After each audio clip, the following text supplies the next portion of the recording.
എന്താ, വയസ്സ് പറയാൻ മടിയാണോ? എന്നാ വേണ്ട, ഇനി ഞാൻ ചോദിക്കുന്നില്ല. ഞാൻ പറഞ്ഞു. മടിയൊന്നുമില്ല, എനിക്ക് 29 വയസ്സായി, അവൾ പറഞ്ഞു. ഓ, 29ഓ? അപ്പോൾ നിങ്ങളുടെ ഭർത്താവിന് എത്ര വയസ്സുണ്ട്? ഞാൻ ചെറിയ നെട്ടലോടെ ചോദിച്ചു. അങ്ങേർക്ക് കുറച്ച് വയസ്സ് കൂടുതലാ, അതും പറഞ്ഞ് അവൾ താഴേക്ക് നോക്കി തട്ടം കൊണ്ട് മുഖം മറച്ചു. അയാൾക്ക് 50 വയസ്സുള്ള കാര്യം എനിക്ക് മുമ്പേ അറിയായിരുന്നു. എന്നാലും അത് അവളിൽ നിന്നും കേൾക്കാൻ എനിക്കൊരാഗ്രഹം. കുറച്ച് കൂടുതലെന്ന് പറഞ്ഞാൽ എത്രയാ? ഞാൻ വീണ്ടും ചോദിച്ചു. അവൾ ചെറിയ ചമ്മലോടെ പറഞ്ഞു, 50 50 വയസ്സോ? അതെന്താ അങ്ങനെ? ഞാൻ അതിശയത്തോടെ അവളോട് ചോദിച്ചു. അവളുടെ മുഖം ചുളുങ്ങി. അവൾ എന്നെ നോക്കാതെ പറഞ്ഞു, അത് ഞങ്ങളുടെ രാജ്യത്തെല്ലാം അങ്ങനെയാണ്. ഞങ്ങളുടെ ഉപ്പമാർ ഞങ്ങൾ ഓരോ കിളവന്മാർക്ക് കെട്ടിച്ചു കൊടുക്കും, പിന്നെ അവരെ താങ്ങി നടക്കണം. അതാണ് ഞങ്ങളുടെ വിധി. അവളത് പറഞ്ഞത് കേട്ട് എനിക്ക് സങ്കടം തോന്നി. എന്ത് പറയണമെന്നറിയാതെ ഞാൻ തല താഴ്ത്തിയിരുന്നു. ഞാൻ പലപ്പോഴും ആഗ്രഹിച്ചിട്ടുണ്ട്, ഒരു ഇന്ത്യക്കാരായി ജനിച്ചാൽ മതിയായിരുന്നു എന്ന്. അല്ല, നീ എങ്ങനെ ഇവിടെ എത്തി? എവിടെ, ദുബായിലോ? അതെ. അത് അയാളാ എന്നിങ്ങോട്ട് കൊണ്ടുവന്നേ. അയാൾക്ക് ഇടയ്ക്കിടയ്ക്ക് പോളിഷ് ചെയ്ത് കൊടുക്കണ്ടേ, അതിനല്ലേ പറ്റൂ. അവൾ മുഖം തിരിച്ച് ദേഷ്യം ഉള്ളിലൊതുക്കി എന്നോട് പറഞ്ഞു. അല്ല, നിങ്ങൾക്ക് കുട്ടികളൊന്നുമില്ലേ? ഞാനത് ചോദിച്ചതും പുറത്തുനിന്ന് എന്തോ സൗണ്ട് കേട്ട് അവൾ പുറത്തേക്ക് പോയി നോക്കി. നീ ഇവിടെ ഉണ്ടോ? ഞാൻ കടയിൽ പോയിരുന്നു. നിന്റെ മുതലാളി പറഞ്ഞു നീ റൂമിൽ പോയെന്ന്. ഞാൻ റൂമിലായിരുന്നു, എപ്പോഴാണ് വന്നത്. അപ്പോഴേക്കും നിങ്ങളെല്ലാം ഒതുക്കി വെച്ചിരിക്കുന്നു. ഇനിയിപ്പോൾ എൻ്റെ സഹായം ആവശ്യമില്ലല്ലോ. ആര് പറഞ്ഞു നിന്റെ സഹായം വേണ്ടെന്ന്? ഇനി എന്നും നിന്റെ സഹായം ഞങ്ങൾക്ക് വേണ്ടി വരും. എന്താവശ്യമുണ്ടെങ്കിലും എന്നെ വിളിച്ചാൽ മതി.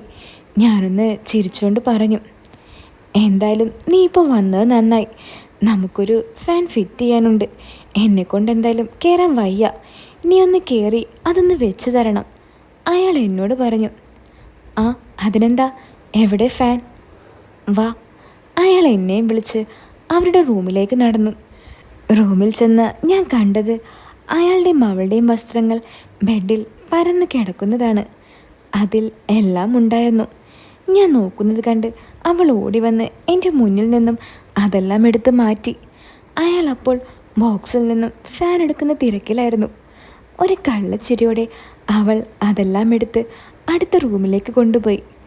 ആ ചിരി കണ്ടപ്പോഴാണ് എൻ്റെ ബൾബ് കത്തിയത്. അവൾ വെറുതെ ചിരിച്ചതല്ല, എന്തോ കാര്യമായിട്ട് നടന്നിട്ടുണ്ട്. അതാണ് ആ ചിരിയിൽ എനിക്ക് മനസ്സിലായത്. ഒരുപക്ഷെ പുതിയ വീട്ടിൽ ഫസ്റ്റ് മാച്ച് നടന്നിട്ടുണ്ടാവും. അതിൻ്റെ തെളിവാണ് അവൾ നശിപ്പിച്ചത്. അവളുടെ നാണത്തോടെയുള്ള ചിരി തന്നെ എല്ലാം മനസ്സിലാക്കി തരുന്നുണ്ട്. ആള് വയസ്സനാണെങ്കിലും ഗ്രൗണ്ട് റെഡിയാവും മുമ്പ് ട്രയൽ നടത്തി. കൊള്ളാം, അയാളുടെ ഒരു ഭാഗ്യം, ഞാൻ മനസ്സിലോർത്തു. നീ ഇവിടെ നിൽക്ക്, ഞാൻ പോയി കോണി എടുത്തിട്ട് വരാം. അയാൾ അതും പറഞ്ഞ് പുറത്തേക്കിറങ്ങി. ഞാൻ നോക്കുമ്പോൾ അവളെ അവിടെയൊന്നും കാണുന്നില്ല. ഇവളാ ഡ്രസ്സും കൊണ്ട് എവിടെ പോയി? ഞാൻ പതിയെ ആ റൂമിൽ നിന്നും പുറത്തേക്കിറങ്ങി കിച്ചണിലേക്ക് നടന്നു. കിച്ചണിലെത്തി ഞാൻ കണ്ടത് അവളവിടെ എന്തോ കുക്ക് ചെയ്യുന്നതാണ്. ആ രംഗം ഒന്ന് കാണേണ്ടതായിരുന്നു. കുറച്ചു നേരം ഞാൻ അവിടെ നിന്നു. ആരോ പിന്നിൽ നിൽക്കുന്നുണ്ടെന്ന് മനസ്സിലാക്കി അവൾ തിരിഞ്ഞു നോക്കി. എന്നെ കണ്ട അവൾ ഒന്ന് നെട്ടി. എന്ത് പറയണമെന്നറിയാതെ ഞാൻ അവളുടെ കണ്ണിലേക്ക് നോക്കി നിന്നു. എന്താ? അവൾ പതിഞ്ഞ ശബ്ദത്തിൽ എന്നോട് ചോദിച്ചു. അത് തുണിയുണ്ടോ? എങ്ങനെയോ എൻ്റെ വായിൽ നിന്നും അത് ചാടി. തുണിയോ? എന്ത് തുണി? അത് ഫാൻ തുടക്കാനാ, പഴയ തുണി മതി. ഉണ്ട്, ഞാൻ എടുത്തു തരാം. അവൾ പോയി ഹോളിൽ കെട്ടിവെച്ച ചാക്കിൽ നിന്നും ഒരു പഴയ തുണി വലിച്ചെടുത്ത് എനിക്ക് കൊണ്ടുവന്ന് തന്നു. ഞാൻ ആ തുണി വാങ്ങി ഒരു തരി പോലും പൊടിയില്ലാത്ത ആ ഫാൻ തുടച്ചുകൊണ്ടിരുന്നു. അതിൽ പൊടിയൊന്നും ഇല്ലല്ലോ, ഞാനെല്ലാം ക്ലീൻ ചെയ്ത് കൊണ്ടുവന്നതാണല്ലോ. കോണിയുമായി റൂമിലേക്ക് കയറി വന്ന് അയാൾ ചോദിച്ചു. ശരിക്കും ചമ്മിപ്പോയൊരവസ്ഥയിലായിപ്പോയി ഞാൻ. മറുപടി പറയാൻ ഒന്നുമില്ലാത്തത് കൊണ്ട് ഞാനൊന്നും പറയാതെ ഫാനിൽ പൊടി തട്ടിക്കൊണ്ട് നിന്നു. അങ്ങനെ അയാൾ കോണി പിടിച്ചു തന്നു. ഞാൻ മുകളിൽ കയറി ഫാൻ ഫിറ്റ് ചെയ്യാൻ തുടങ്ങി. എൻ്റെ ആത്മാർത്ഥത അവൾ കാണുന്നുണ്ടോയെന്നറിയാൻ ഞാൻ ഇടയ്ക്കിടയ്ക്കൊന്ന് താഴേക്ക് നോക്കി. ഭാര്യയും ഭർത്താവും ഞാൻ ഫാൻ ഫിറ്റ് ചെയ്യുന്നത് നോക്കി നിൽക്കാണ്. അവളുടെ ആ നിൽപ്പ് കണ്ട് കോണിയിൽ കയറി നിൽക്കുന്ന എൻ്റെ ആൾ ഉയർത്തെഴുന്നേക്കുമോ എന്നായിരുന്നു എൻ്റെ പേടി. വയസ്സനാണെങ്കിലും അയാളൊരു അടി അടിച്ചാൽ ഞാൻ അവിടെ കിടന്നുരുളും. അതാണ് അയാളുടെ പവർ. എല്ലാ നോട്ടവും ശ്രദ്ധയും മാറ്റി ഫാൻ ഫിറ്റ് ചെയ്യുന്നതിലേക്ക് മാത്രമായി ഞാൻ എൻ്റെ ശ്രദ്ധ തിരിച്ചത്. പെട്ടെന്ന് വീടിന് പുറത്തു നിന്ന് ആരുടെ സൗണ്ട് കേൾക്കാൻ തുടങ്ങി. അയാൾ വേഗം കോണിൽ നിന്നും പിടിവിട്ട് അങ്ങോട്ടേക്ക് പോയി നോക്കി. കിട്ടിയ അവസരത്തിൽ ഞാൻ വീണ്ടും താഴേക്ക് നോക്കി. ചുമരിൽ ചാരി നിന്ന് അവൾ ഞാൻ നോക്കുന്നത് കണ്ട് എന്നോട് ചോദിച്ചു, കോണി ഞാൻ പിടിക്കണോ? അപ്പോഴാണ് ഞാനത് ശ്രദ്ധിച്ചത്. കോണിയിൽ പിടിച്ചുകൊണ്ടിരുന്ന ആൾ പെട്ടെന്നത് വിട്ടപ്പോൾ കോണി പിടിച്ചേരാൻ അവളോട് പറയാൻ ഞാൻ മറന്നുപോയി. പിടിക്കാൻ അറിയോ? ഞാൻ ചുമ്മാ ഒന്ന് തട്ടി നോക്കി. കോണി പിടിക്കാൻ അടുത്തേക്ക് വന്ന അവൾ എൻ്റെ ചോദ്യം കേട്ട് എന്നെ ഒന്ന് നോക്കി. നല്ലോണം മുറുക്കി പിടിക്കണേ, ഞാൻ പറഞ്ഞു. പിടിച്ചിട്ടുണ്ട്, അവൾ കോണിയിൽ പിടിച്ചുകൊണ്ട് പറഞ്ഞു. സിമ്രാൻ, ഇങ്ങോട്ടൊന്ന് വന്നേ. പുറത്തുനിന്ന് അയാളുടെ വിളി ഞാൻ കേട്ടു. അപ്പോഴാണ് അവളുടെ പേര് സിമ്രാൻ എന്നാണെന്ന് ഞാൻ അറിയുന്നത്. അയാളുടെ വിളി കേട്ട് അവൾ അങ്ങോട്ടേക്ക് പോയി. ഷേ, ഈ തെണ്ടിക്ക് വേറെ പണിയൊന്നുമില്ലേ? ഒന്ന് സംസാരിച്ച് വരുമായിരുന്നു. ആരും പിടിക്കാനില്ലാതെ ഞാൻ ആ കോണിയിൽ നിന്നും ഫാൻ ഫിറ്റ് ചെയ്യാൻ തുടങ്ങി. മുൻപ് താമസിച്ചവർ ഫാൻ ഊരിക്കൊണ്ടുപോയപ്പോൾ വയറ് വലിച്ച് ഊരിയെടുത്തെന്ന് തോന്നുന്നു. വാർപ്പിൻ്റെ ഉള്ളിൽ നിന്നും 2 ചെറിയ കഷ്ണം വയർ മാത്രമേ പുറത്തേക്ക് നിൽക്കുന്നുണ്ടായിരുന്നുള്ളൂ. അതുകൊണ്ട് തന്നെ ഫാൻ ഫിറ്റ് ചെയ്യാൻ ഞാൻ ശരിക്കും പാടുപെട്ടു. ഇതിപ്പോൾ എൻ്റെ സ്വന്തം വീട്ടിലാണെങ്കിൽ എപ്പോഴും ഞാൻ ഇതിട്ടിട്ട് പോയാനേ. ഇതിപ്പോൾ അത് പറ്റില്ലല്ലോ. എന്നാലും ആ അമ്മാവൻ തണ്ടി ഇവിടെ വന്ന് എന്തെടുക്കായിരിക്കും? ഇതൊന്നും അയാൾ ചെയ്തു കൊടുത്തില്ലേ? പെട്ടെന്ന് എൻ്റെ കയ്യിൽ നിന്നും കട്ടിംഗ് പ്ലെയർ താഴേക്ക് വീണു. അതിൻ്റെ സൗണ്ട് കേട്ട് എല്ലാവരും കൂടി റൂമിലേക്ക് ഓടി വന്നു. 2 പാകിസ്ഥാനികളും അവരുടെ ഭാര്യമാരും പിന്നെ ഒരു സുന്ദരി പെൺകുട്ടിയും. ഒരു 18 വയസ്സ് തോന്നിക്കും. എന്താ ഒരു സൗണ്ട്? ആ കൂട്ടത്തിൽ നിന്നും അയാൾ ചോദിച്ചു. താഴെ കിടന്ന കട്ടിംഗ് പ്ലെയർ ഞാൻ ചൂണ്ടിക്കാണിച്ചു. അതെടുത്തു തന്ന് അവരുടെ മുന്നിൽ വെച്ച് അയാൾ എന്നോട് ചോദിച്ചു, ഇത് വല്ലതും നടക്കോ? കുറേ നേരമായല്ലോ. അത് കേട്ടതും എനിക്കാകെ എന്തോ പോലെയായി. ഒരു സഹായം ചെയ്തു കൊടുത്തിട്ട് ഇയാളെന്താ ഇങ്ങനെ പറയുന്നേ? നിനക്കറിയില്ലെങ്കിൽ നീ ഇങ്ങോട്ട് ഇറങ്ങ്, ദാ ഇവൻ ചെയ്തോളൂ, അയാൾ എന്നെ പുച്ഛിച്ചുകൊണ്ട് പറഞ്ഞു. കോണിയുടെ മുകളിൽ നിന്നും ഞാൻ ആകെ ഇല്ലാണ്ടായിപ്പോയി. താഴെ ചുറ്റിലും കുടവേർച്ചിരിക്കുന്നത് ഞാൻ കണ്ടു. അതിൽ ആ 18 വയസ്സ് തോന്നിപ്പിക്കുന്ന പെൺകുട്ടി ഞാൻ എന്തോ ചെയ്തതുപോലെ മുഖം പൊത്തി ചിരിക്കാൻ തുടങ്ങി. ഡാ, നീ ആ കോണിയിൽ കയറി നിന്ന ഫാൻ കറങ്ങില്ല, നീ ഇങ്ങോട്ടിറങ്ങ്, നിങ്ങൾ ഇന്ത്യക്കാർക്ക് ഇതൊന്നും അറിയില്ല. അയാളത് പറഞ്ഞ് ചിരിക്കാൻ തുടങ്ങി. കൂടെ വന്നവരും ആ ചിരിയിൽ കൂടി. ഞാൻ വിഷമത്തോടെ പതിയെ കോണിയിൽ നിന്നും താഴേക്കിറങ്ങി. താഴെ ഇറങ്ങിയ ഞാൻ പതിയെ അവളെ ഒന്ന് നോക്കി. എല്ലാവരും എന്നെ കളിയാക്കി ചിരിക്കുമ്പോൾ അവൾ മാത്രം ചിരിക്കാതെ തല താഴ്ത്തി നിൽക്കുന്നു. ഞാൻ ഇറങ്ങിയ ഉടനെ വന്നതിലൊരുത്തൻ നേരെ കോണിയിൽ കയറി ഫാൻ ഫിറ്റ് ചെയ്യാൻ തുടങ്ങി. ആദ്യം തന്നെ ഇവനെ കയറ്റാൻ മതിയായിരുന്നു.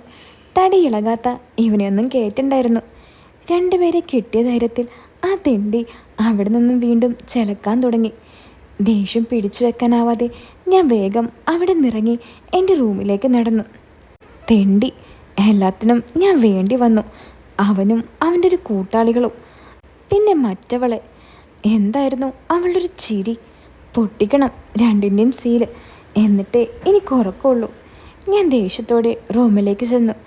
റൂമിൽ വെച്ചിരുന്ന കുപ്പികളും പാത്രങ്ങളും കലണ്ടറുമെല്ലാം ഞാൻ വലിച്ചു വാരി എറിഞ്ഞു. വിടില്ല ഞാൻ അവന്മാരെ. 2ൻ്റെയും വയർ ഞാൻ വീർപ്പിച്ചു കൊടുക്കും. ദേഷ്യം കയറിയ എൻ്റെ മനസ്സിൽ പല പ്രതികാരങ്ങളും പൊട്ടിമുളച്ചു. കടയിൽ പോകാൻ നേരമായതുകൊണ്ട് ഞാൻ എല്ലാം മനസ്സിലൊതുക്കി കടയിലേക്ക് നടന്നു. കടയിലെത്തിയ എൻ്റെ മുഖം കണ്ട് അമ്മാവൻ എന്നോട് ചോദിച്ചു, എന്താടാ, എന്തു പറ്റി? നീ ഇന്ന് ഉറങ്ങിയില്ലേ? ഉറങ്ങി, ഞാൻ പറഞ്ഞു. ദേഷ്യം പിടിച്ച് പോയതുകൊണ്ട് അമ്മാവൻ്റെ വിചാരം ഞാൻ അതുകൊണ്ടാണ് ദേഷ്യപ്പെടുന്നതെന്നാണ്. നീ വേണമെങ്കിൽ കുറച്ചുകൂടി പോയി ഉറങ്ങിക്കോ, കടയിൽ ഞാൻ നിന്നോളാം. ഏയ് അതൊന്നും വേണ്ട, എൻ്റെ ഉറക്കമൊക്കെ പോയി. അല്ല, മറ്റവർ പൈസ തന്നോ നിങ്ങൾക്ക്? ഇല്ലടാ, 2 ദിവസം കഴിഞ്ഞ് തരാന്നാ പറഞ്ഞത്. പൈസ മാത്രമേ കൊടുത്തിട്ടുള്ളൂ, വേറെന്തെങ്കിലും കൊടുത്തോ? ഞാൻ ചോദിച്ചു. ഏയ് വേറെന്ത് കൊടുക്കാൻ, ഞാനൊന്നും കൊടുത്തിട്ടില്ല. എന്താടാ, എന്താ പ്രശ്നം? അമ്മാവൻ ചോദിച്ചു. ഒന്നുമില്ല, എന്തായാലും കൂടുതൽ അടുപ്പമൊന്നും കാണിക്കണ്ട. മഹാ ഫ്രോഡുകളാ, വല്ലതും നടന്നിട്ട് ഞാൻ പറഞ്ഞില്ലെന്ന് പറയരുത്. എന്താടാ, നിനക്കിത് എന്ത് പറ്റി? അവർ പാവങ്ങളാണല്ലോ. മനസ്സിലായിക്കോളും, നിങ്ങൾ പൊക്കോ. എടാ, നീ വേണമെങ്കിൽ പൊക്കോ, ഇനി കുറച്ച് നേരമല്ലേ, ഞാൻ നോക്കിക്കോളാം, അമ്മാവൻ പറഞ്ഞു. വേണ്ട, റൂമിലിരുന്നാൽ ശരിയാവില്ല, ഇക്ക തന്നെ പൊക്കോ, ഞാൻ പറഞ്ഞു. എൻ്റെ പെരുമാറ്റത്തിൽ എന്തോ സംഭവിച്ചിട്ടുണ്ടെന്ന് ഇക്കാക്ക് മനസ്സിലായി. അങ്ങനെ അമ്മാവൻ റൂമിലേക്ക് പോയി. എൻ്റെ ദേഷ്യം എനിക്ക് അടക്കാൻ കഴിയുന്നുണ്ടായിരുന്നില്ല. ഒരു സമാധാനത്തിന് നാട്ടിലുള്ള എൻ്റെ ഫ്രണ്ട് റാഫിയെ ഞാൻ വിളിച്ച് കാര്യങ്ങൾ ഓരോന്നായി അവനോട് പറഞ്ഞു. അവൻ ഓരോന്ന് പറഞ്ഞ് എന്നെ സമാധാനപ്പെടുത്താൻ നോക്കി. പക്ഷേ എൻ്റെ ഉള്ളിലെത്തി ആളിക്കൊണ്ടിരുന്നു. 4 ആളെ കണ്ടപ്പോൾ അവൻ്റെ ഒരു പട്ടിഷോ എല്ലാത്തിനും ഞാൻ വെച്ചിട്ടുണ്ട്. എടാ, നീയൊന്നടങ്ങ്, അവനുള്ള പണി നമുക്ക് കൊടുക്കാം, റാഫി എന്നോട് പറഞ്ഞു. വേണ്ട, ആരും വേണ്ട, ഞാൻ ഒറ്റയ്ക്ക് കൊടുത്തോളാം. അവനും അവൻ്റെ ഒരു ഭാര്യയെ നോക്കിക്കോ. നീ അവളെ ഞാൻ പറയുന്ന പോലെ നടത്തും. പിന്നെ മറ്റവളുണ്ടല്ലോ, അവളെയും ഞാൻ കരയിപ്പിക്കും. എടാ ഹാഷിറെ, നീ വേണ്ടാത്ത പണിക്കൊന്നും പോകണ്ട കേട്ടോ. അത് കേരള അല്ല, ദുബായാ. ആരെങ്കിലും അറിഞ്ഞാൽ നല്ല മുട്ടം പണി കിട്ടും, അവൻ പറഞ്ഞു. ആരറിയാൻ, അവളൊന്നും ആരോടും പറയില്ല. അതിനുള്ള മരുന്നൊക്കെ എൻ്റെ കയ്യിലുണ്ട്. ആവശ്യം വരുമ്പോൾ ഞാനതങ്ങ് ഇറക്കും. എന്താടാ അത്, നീ എന്നോടത് പറഞ്ഞില്ലല്ലോ? അതൊക്കെ ഉണ്ട് മോനെ, എൻ്റെ കാല് ഞാൻ അവനെ കൊണ്ട് പിടിപ്പിക്കും, നീ നോക്കിക്കോ. അതെന്താടാ സംഭവം, എന്നോടൊന്ന് പറയടാ, അവൻ എന്നെ നിർബന്ധിച്ചു. നോക്ക്, ഞാനിപ്പോൾ നിൻ്റെ വാട്സപ്പിൽ അയച്ചിട്ടുണ്ട്. ആ, 1 മിനിറ്റ് നോക്കട്ടെ. ഡാ, ഇതാരാടാ? അവൻ ആ ഫോട്ടോ കണ്ട് നെട്ടി തിരിച്ചെന്നോട് ചോദിച്ചു. ഇതാടാ അവൻ്റെ ഭാര്യ സിമ്രാൻ.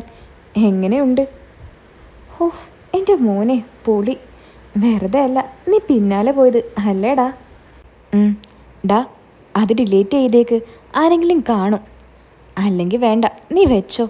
ഇന്ന് ഒരു സ്പെഷ്യൽ റോക്കറ്റ് അങ്ങ് വിട്ടോ, ഞാൻ പറഞ്ഞു. ആടാ സത്യം, ഞാൻ ഇപ്പോൾ തന്നെ ഒന്ന് പോയാലോ എന്ന് ആലോചിക്കുക. ഇപ്പം പോയാൽ കൊല്ലും ഞാൻ നിന്നെ. ഞാനൊരു സമാധാനത്തിനാണ് നിന്നെ വിളിച്ചത്, നീ അതിൻ്റെ ഇടയിലൂടെ സമാധാനം ഉണ്ടാക്കാൻ പോവണ്ട, ഞാൻ പറഞ്ഞു. അല്ലടാ, ഇതൊക്കെ നിനക്കെങ്ങനെ കിട്ടി? അതൊക്കെ കിട്ടി, ഇനിയും എന്തൊക്കെ കിട്ടാൻ കിടക്കുന്നു. ഡാ, എനിക്കും തരണേ, ഞാൻ ആദ്യമായിട്ടാണ് ഇങ്ങനൊരു ഫ്രഷ് ഐറ്റത്തെ കാണുന്നത്. എടാ തെണ്ടി, ഞാൻ നിന്നെ വിളിച്ചത് നിനക്ക് വകയുണ്ടാക്കി തരാനല്ല, എനിക്ക് അവരോട് പ്രതികാരം ചെയ്യണം. അതിന് ഒരു ഐഡിയ പറഞ്ഞ് തരാനാ, കേട്ടോടാ, ഞാൻ പറഞ്ഞു. എടാ, അതിന് ഞാനിപ്പോൾ എങ്ങനെയാ ഇവിടെ നിന്ന് പറയാ? നീ ഒരു കാര്യം ചെയ്, ഇനി അയാൾ കടയിലേക്ക് വരുമ്പോൾ ഒന്നും നടക്കാത്ത പോലെ നിൽക്ക്. അയാൾക്ക് ഒരു സംശയം കൊടുക്കാൻ പാടില്ല. ഇല്ലടാ, അതെന്നെക്കൊണ്ട് പറ്റുമെന്ന് തോന്നുന്നില്ല. അത്രയ്ക്ക് ദേഷ്യമുണ്ട് എനിക്ക് അവരോട്. ഞാനിനി അയാളെ കണ്ടാൽ അടിച്ചു പോകുമോ എന്നാണ് എൻ്റെ പേടി, ഞാൻ പറഞ്ഞു. എടാ, നീ ഒന്നടങ്ങ്. നീ എന്തിനാ അയാളോട് കൂട്ടുകൂടിയത്? അതിനല്ലേ? അപ്പോൾ നിനക്കത് വേണ്ടേ?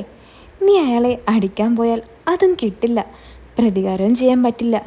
നീ ഞാൻ പറയുന്ന പോലെ കേൾക്ക്. അയാളിനി കടയിലേക്ക് വരികയാണെങ്കിൽ നീ അവിടെ നടന്നൊന്നും പറയണ്ട, മുമ്പത്തെ പോലെ സംസാരിച്ച് നിൽക്ക്. അയാളും നല്ലതുപോലെയാണെങ്കിൽ വീണ്ടും ആ വീട്ടിൽ കയറി പറ്റാൻ നോക്ക്. എന്നിട്ട് നൈസായിട്ട് അവളെയും പിന്നെ അവളുടെ മറ്റവളെയും വളക്ക്. ആടാ, അതൊക്കെ ഞാൻ ചെയ്യാം. പക്ഷേ ഇന്ന് രാത്രി എങ്ങനെ ഉറങ്ങുമെന്ന് എനിക്കറിയില്ല. ഇപ്പോൾ തന്നെ തല വെട്ടിപ്പൊളിയുന്നുണ്ട്, ഞാൻ പറഞ്ഞു. കയ്യിൽ ആ ഫോട്ടോ ഇല്ലേ, ഭാവിയിൽ നടക്കാനുള്ളതെല്ലാം ഓർത്ത് അങ്ങ് വീശളിയ.